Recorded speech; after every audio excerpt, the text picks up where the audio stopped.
Hello everybody and welcome back to another episode of Tehillim Treasures, where we will plumb the beautiful depths and treasures of Tehillim from the very beginning of Tehillim to the end of David HaMelech's masterpiece. This episode is brought to you by Chazaq. Chazaq is an organization that helps public school children become Shomrei Torah mitzvahs, exposes them to the beauty of Torah and mitzvahs. Imagine for a moment you're standing in a store or you're walking down the street. You know the neighbor. You've known them for many years. You see their children riding their bike in the driveway. And you know they're Jewish. But now there's someone who can help them take the next step.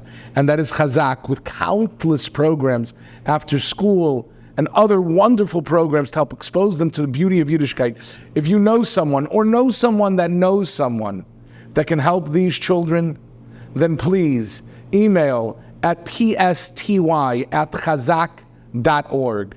This episode is also brought to you by Chickens for Shabbos. Chickens for Shabbos is exactly what it says it is, plus more. There are many people. There are Melamdim's children. There are Agunis. There are Grushis. There are families that do not have simple essentials for Shabbos and for life. Whatever they need, Chickens for Shabbos is there to provide. Please do your utmost to help in any way you can. We begin the next two chapters of Tehillim.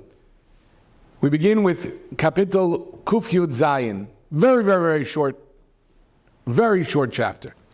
Kuf Yud Zayin is Halu Az Hashem Kol Goyim Shabchu Tastoi Ve. And in fact, I believe it's the shortest kapitel in all of Tehillim, 2 psukim. Who praise Hashem in the previous know this better than we do, as they conspired to destroy us, says the Netziv, as they try to kill us. Even if we don't realize it, because sometimes we even discover, because Hashem foils their plans. Never. Even though the Goyim tried to destroy us, infinitely greater. And during the war now, where sometimes we find out afterwards that there was an attack or we inadvertently came upon something, and it's a chesed from Hashem that we were not killed and that our fellow brothers in Eretz Yisrael were not killed. But there's all types of enemies. There's enemies mibachutz, enemies that attack us from the outside, the Nazis and the Hamas of this world. And then there's the enemies mibifnim. And this has become a huge issue amongst the world, but specifically I'm speaking about amongst Klal Yisrael.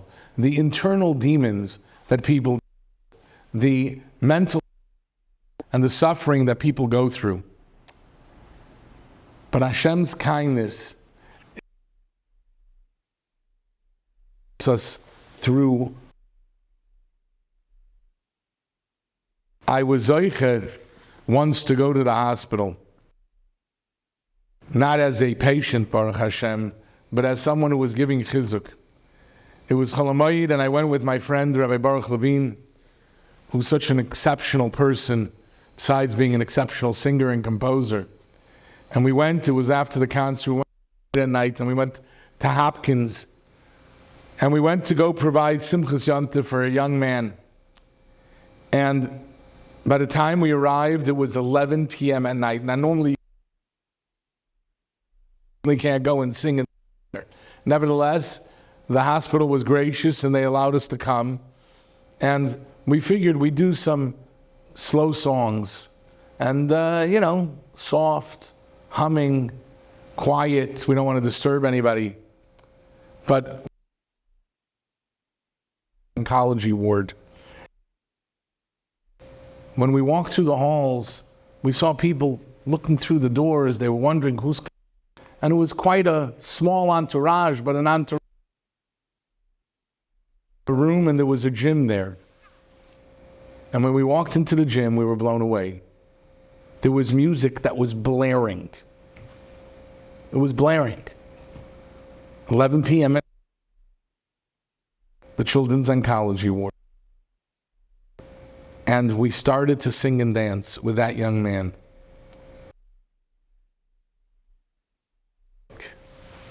But sometimes the simcha, the internal simcha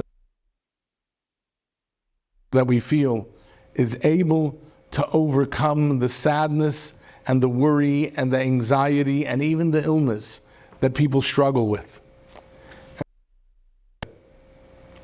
To be able to bring joy to that young man and to his family, probably it was the most joy that they experienced that entire Yom Tov of Sukkot.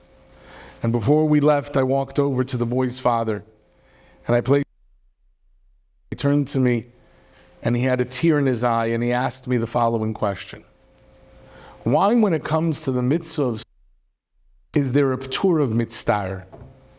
There's a p'tur that if, there's an exemption, that if somebody is suffering, and he's in pain, of sukkah. Specifically, is there a p'tur by the mitzvah of sukkah? And he said the answer one is sitting in the shade of the Shekhinah. And if when one is hands of HaKadosh Baruch, you're still in pain, then you don't belong in the sukkah. Because no matter how great your pain is, if you're in the hands of Hashem, you're going to be okay, or that you're going to be. Because Hallelujah Hashem Kol Goyim Shabchu Kol Ha'umim. All the enemies, they all every once in a while know it as well. And that Hashem's kindness will always take care of us, now and forever. We move on to Kapitel 118. And Kapitel 118 is better known Hagadol. The Hallel Hagadol is the Hallel Tov, 26 chapters of Hodel Hashem Ki Olam Chasdei appear when we say it over here. Instead, there's expressions. While there are 6 Kilo Olam Chasdei, actually, because it's not repeated, the last pasuk of Hodel Hashem is instituted by the Rabbanon to be able to repeat it. Nevertheless, this expression of Hallel, the expression that we have in Hallel, is actually filled with people that, or when we're really struggling. Lo yamus ki echyeh v'asaper ma'aseka. I won't die, I'm going to live. Yasor yisranika. Hashem made me suffer. Hashem kiani sani. Hashem called me to struggle. Vatihili lishua. There's always two sides of the coin. We express the difficulty, we express the struggle, and then we express the joy of salvation. And it's interesting, you would think that in a chapter of Tehillim and a chapter of Hallel, we're expressing praise to Hashem, we wouldn't mention so much of the tzara part. Nevertheless, this question, this chesed and tremendous understanding in how we thank Hashem.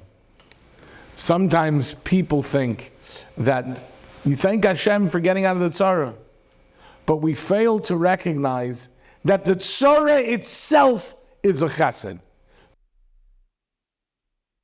Moment. How so? How could the tzara itself be a good moment? And the answer is, Kol man davar rachman al tava. That Hashem does is for the good.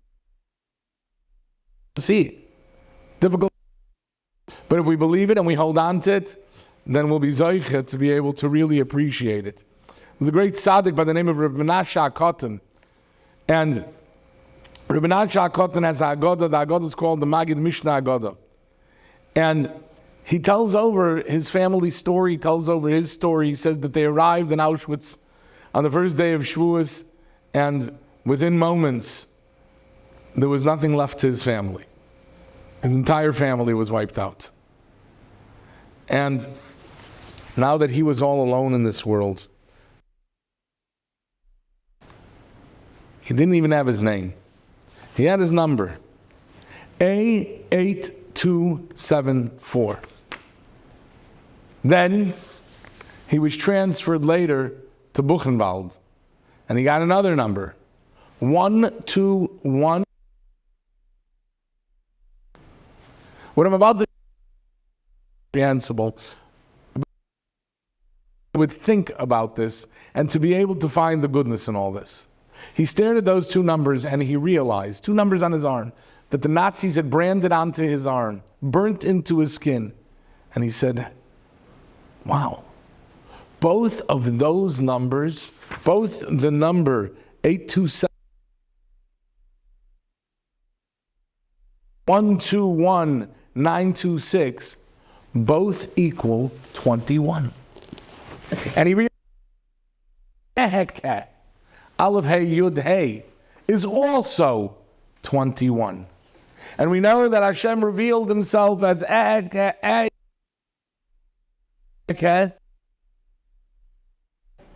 was a deep meaning to that.